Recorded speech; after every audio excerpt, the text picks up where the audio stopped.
Bien bonjour Brigitte Amassin, ou c'est responsable section UTS UGTG CHU. Bien bonjour, PJTV, tout à fait. Ni certains services en nouveau CHU à Périn qui ouvert, nous qui dit c'était une sorte d'inauguration avec les différents responsables de l'État, ARS, collectivités locales. Ils ont contesté ça ont crié, ça ont qualifié d'opération médiatique politique. Alors, est-ce que vous pouvez nous des trois explications par rapport à ça? Alors, c'est tout simplement, nous pas contester l'ouverture à l'hôpital là, enfin, un service qui est ouvert dans l'hôpital Perrin. C'est tout simplement, c'est la manière de sa fête. Alors, il faut savoir qu'encore à l'air Capadebao, Perrin, c'est un chantier.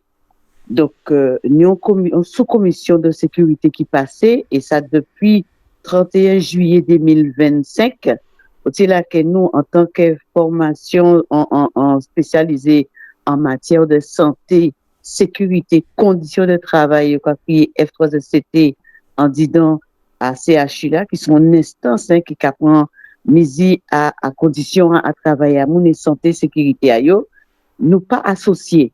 Alors qu'elle nous demandait la direction depuis temps là ça des faits parvenir euh, rapport là ça que jusqu'à la journée d'aujourd'hui nous ne pouvons jamais attraper.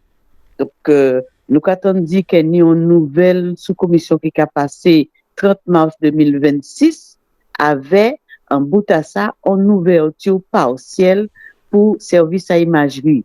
Donc on va tout comprendre que du moment que personnel à CHU qui ban nous quand même voix pour nous représenter dans les instances, du moment que nous attendons d'y rentrer dans le chantier, fait nous regarder qui j'en ça passé. Et c'est comme ça, nous apprenons le vendredi par intranet et par note de service que la direction des cas ouverts service là ça. Donc, nous avons réclamé encore et encore un direction des bancs, nous des rapports là ça. Et c'est après visite à lundi, à l'ouverture, que les bons comptages que nous trappons aussi avec les médias, puisque ça n'a pas été normal que mon qui sont candidat à l'hôpital là, rappelé dans un chantier, il a en partie ouvert partiellement et d'autres parties au cas où pas fait pas voyer dans ces parties là ça qui j'ai encore recevoir public en disant à un établissement qui pas fini et que par curiosité, simplement par curiosité, que moun péké pendant yo là, yo ka traverser. Nous, c'est comme ça que nous sortis en, en, en instance, par forceps, nous qui dit, nous obliger la direction des bancs, nous, en calendrier pour nous visiter ce site-là, avant, il fait compte d'autres opérations d'ouverture, et jeudi après-midi, nous contrer la direction avec dans instance là ça et c'est là que yo ban nous encore avec combat parce que yo présenté nous sous commission là ça nous exiger que yo ban nous les documents et à pas nous seulement UTS GTG qui était en contradiction avec eux mais les autres syndicats comme la CGT G et Info Santé t'es qu'à aussi réclamer la direction des documents à cette ouverture là ça et tout simplement comme ça nous venons trapper documents là ça pour nous c'est vrai que et savent aussi que si premier sous-commission a tenu 35 000 réserves, là, à ces trois bâtiments que la sous-commission gardé pour ouverture là, les 35 000 réserves pas levées toujours, mais 1250 réserves étaient encore à lever. Donc, comprendre que nous pas arriver à accepter mystère là ça et opacité là qui a l'entour à ouverture à l'hôpital là. Alors, qui j'en peut expliquer le fait que l'hôpital Lassa, toute la population qui attend lit, qui j'en peut expliquer le fait que les autorités qui ont ouvert certains services alors que ça a toujours en chantier? C'est ça question là, c'est là nous besoin comprendre.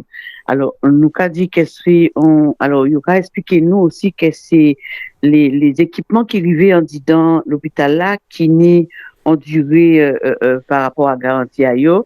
Et, par exemple, il prend les IRM, qui ont 2 ans de garantie, et j'en ai pratiquement 1 an, quasi 1 an et demi, là, pour faire fonctionner. Et c'est à la date de début de fonctionnement, il y a que garantie là, ça a parti. Donc, il y a prend pour prétexte que c'est ça qui a fait.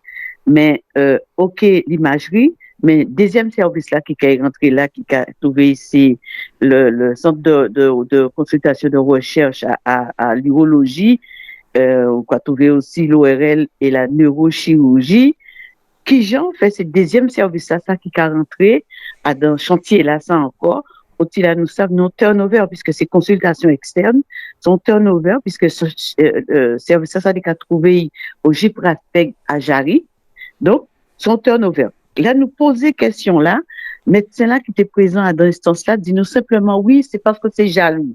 Donc, au cas senti vraiment, et quand on sortit dit ouais, ni on mystère à l'entour à ouverture à l'hôpital là, que nous les instances à l'hôpital là, pas qu'à comprendre qui cachote qui ni, parce que ça tout à fait légal. Et quand nous avons réclamé depuis un bel moment, puisque nous signons un accord de méthode assis la négociation collective. Aussi là, nous savons aussi que nous avons participé, nous avons déménagé. Donc, négociation collective qui est censée ouvrir dans l'hôpital là, qui a porté aussi ces déménagements à Périn. Et à travers tout ça, nous n'y a mis en place un protocole de transfert qui est obligatoire, qui n'est pas facultatif, mais qui est obligatoire. Et nous avons trouvé, nous, face à la direction, qui n'a pas parler de ça. À chaque fois, on peut parler de ça. Il y a Salomé, il n'y a pas qu'à mettre en place le protocole de transfert là, qui fait que aujourd'hui là, personnel là, qui chauvel là, pratiquement tout personnel là, qui chauvel là, pas qu'à comprendre qui gens il a fait pour déménager. Il n'y a pas ni vision, il n'y a pas ni visibilité si déménagement là qui Kenya a fait là dans les jours à venir. Et nous avons bientôt la direction qui a dit nous que opération déménagement qui est faite sur le mois de mai, mi-mai, nous avons encore en sous-commission qui est passée pour la sécurité incendie, si tout restant bâtiment là, pour commencer le déménagement en juin pour tout ce qui est bâtiment administratif et septembre, octobre pour le reste à tout l'hôpital Chauvel. Donc, déjà, ça est incompréhensible parce que nous avons une période cyclonique à partir du 1er juin, pas qu'après pour ça, qui ont fait un déménagement sans expliquer personnel là, sans faire une réunion d'ensemble pour expliquer personnel là, en cas trouvé que le directeur là est perdu dans tout ça. C'est pour ça qu'elle nous a dit que exactement que c'est une décision politique qui a fait à l'entour à ça. Et nous, bien vrai, le lundi, qui a mené réunion là, qui a présidé conférence de presse là, mais c'était bien le préfet et le directeur à l'ARS. Donc, pour moi, nous pas compte, encore une fois, je ne dis pas compte, puisque nous aller. Et encore rappeler quand même que dans tout choix qui fait à l'époque, un conseil d'administration, on a choisi un terrain, l'UTS tenait force à Épité-Bay, parce que moi, Épité-Bay, avait toute force à qui est toujours né depuis plus de 50 ans, il pesait en balance pour te choisir Perrin, parce que tout simplement, certains hommes politiques qui ont mis l'hôpital là, devant Pont-Gabas, c'est-à-dire sur le territoire la Basse-Terre, alors que nous jamais d'autres l'hôpital Basse-Terre.